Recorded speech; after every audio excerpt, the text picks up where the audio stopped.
What's going on, guys? Welcome. My name is of course Mutant Marshmallow, and today I'm bringing you a video on cannabis. So if you do not want to watch this video, that is fine and completely up to you. I respect your opinion. Thank you for at least clicking on the title. It gives me one extra happy thought for when I'm alone, so thank you. Now, what is cannabis? I feel that many people don't really know what it is, they just know it's a plant. Well, cannabis is a plant species. It is split into two common subspecies known as sativas and indicas. There is a third, which I cannot remember the name of, that's less commonly used because it has a low THC content. Now, cultivators or growers have been mixing these different subspecies into new things called strains. Have a whole multitude of different effects, tastes, smells and flavours. A good way to think of it is it's like people. Every person passes down traits when they reproduce. You can pass down the trait that you can be tall, short, fat, thin, blue eyes, brown eyes, etc, etc. The same with cannabis. It's different in the sense of that sativa strains will give you more of an uplifting and euphoric effect, whilst the indica strains are more of a calming and pain reducing properties. It's more of a stereotypical cannabis effect. When you think cannabis, you think sitting on the sofa not doing anything. That's what indicas would do to you if you smoke too much of it. But that's not a bad thing. If you've got nothing else to do, I don't see what the problem is. That's just my personal opinion. Don't matter. So,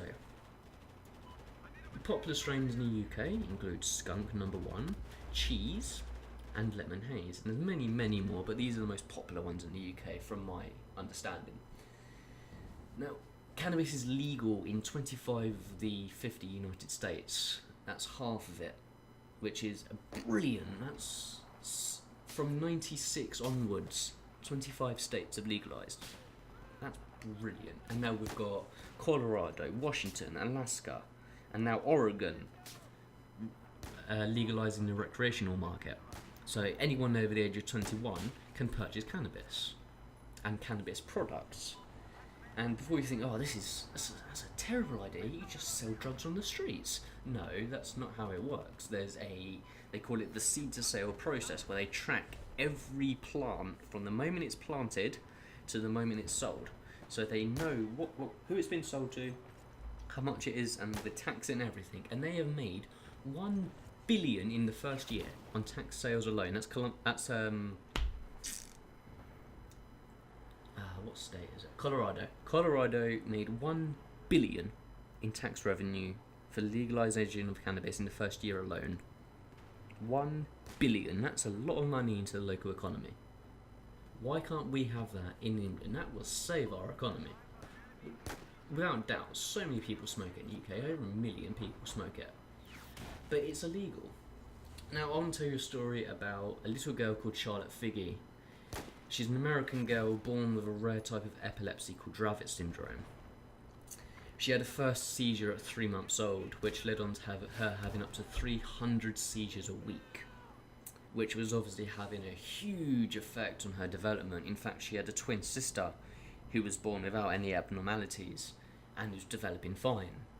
And you can imagine as a parent watching your child just practically be bedbound. She wasn't able to feed herself, walk or talk, whilst her twin sister could do everything like that. And as a parent, I can't imagine, well, I'm not a parent, but you couldn't imagine seeing your child in that way. It's horrible. And they tried everything. They were giving her benzodiazepines that kill big, burly, strong men. And it wasn't doing anything. She kept having these seizures and the drugs were basically killing her. And they couldn't do anything. And they eventually found about another case of a child with Dravet syndrome. And this kid's dad, after trying everything, gave him medical cannabis in the form of a oil sub-extract that has a very low THC content. Obviously THC being the psychoactive chemical. And it's within the first day, he had his first day seizure free. And then the next day, and then the next day, to the point where he was having 1 or 2 seizures a week. And that's a huge improvement. And as a parent, seeing your child from the point of being a vegetable to then walk in and talk in. It must have been an amazing feeling for him. And he wasn't even able to swim because a sudden change in water temperature would give him a seizure. And he took him out swimming in the front yard, and the neighbours were like, oh my god, I've never seen him outside before. And it was such a fantastic feeling, and it's annoying that so many people disregard all this evidence because they just listen to what the government spout down their throats from the moment they go to school. The fact that cannabis is a dangerous drug that ruins lives and is highly addictive, when that is bullshit and everyone knows it in the medical industry. It's legal, as I said, in 25 of the United States. It's legal in the Czech Republic, the Netherlands, Germany for medical use. It's being decriminalised all over the world, being legalised all over the world. But England is so far behind because they're just stuck to their policy of ignoring all the science and all the research and just listen to what their own so-called scientists tell them, which is obviously bullshit, because any scientist knows anything about cannabis knows that you have natural cannabinoid receptors in your brain. Like, isn't that enough for you to understand? Obviously not. Another case of how cannabis can be helpful is my own case. I have obviously ulcerative colitis, as you would know from a previous video if you watched the videos, in the card up above. Ulcerative colitis is a digestive disease that affects my appetite to the point where I cannot eat. I would feel hungry, in fact starving, but I can't eat. I'd have one bite or something and I'd feel sick. And I hate this because I'm losing so much weight. I think the lowest I've ever been was about 40 kilos, and I'm 21 years old. Like, that's not good. And this is the only thing that I have found to help me, and I'm criminalising myself for helping myself live a normal life. And I think that's barbaric.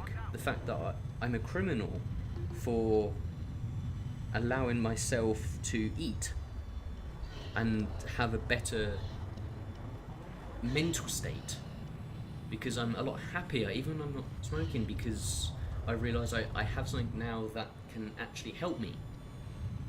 There's another case of Michaela Comstock, a 7-year-old girl who was diagnosed with leukemia, and chemo wasn't working, radiotherapy wasn't working, and this was terminal leukemia.